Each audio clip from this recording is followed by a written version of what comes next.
Hi, I'm Kolubayev and I'm the writer of Algorithm for Women's Rights. My name is Trudy Hodgson and I am the writer of Pink Eye. I'm Alex Critoph and I'm the writer of Madison High. I'm Laura Horton, writer of The Labyrinth Diet. My name is Rasheka Christie-Carter and I am the writer for Trapped in Colour. My name's Nic Lamont and I'm the writer of What the Dolls Saw. I'm Farah Najib, writer of Chimera. I'm Nicole. I wrote Dusty Wind inspired by my experience as a queer woman. It really intrigued me that when we move from space to space, whether that be more like a public setting or maybe like a family setting, how those moving between those different spaces changed how we reacted with each other and how comfortable we felt. It's about hormonal contraception and its potential mental health side effects.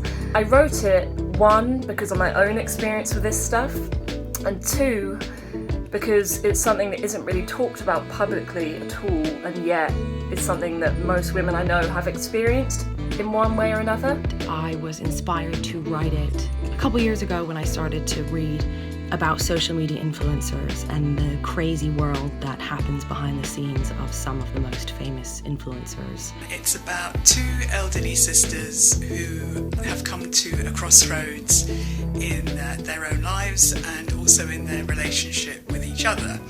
Trapped in Colour is set in the 1800s in Jamaica and is about two slaves that get trapped in a shed. It's about three women that travel home for their father's funeral, their father being a world-renowned doll maker. I was interested in looking at the mass shootings which have been happening all across the USA. I wanted to write a play about this notion that a dieting female population is a tractable one and how female beauty is about obedience.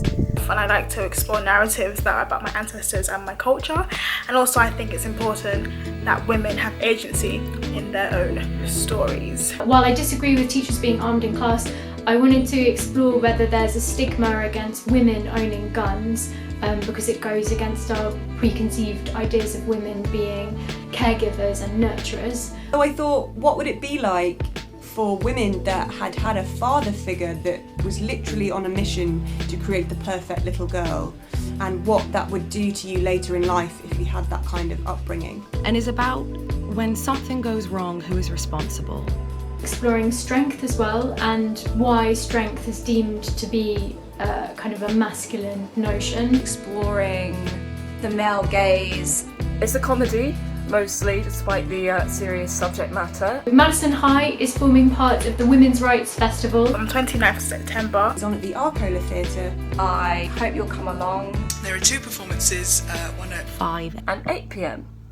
Thank you.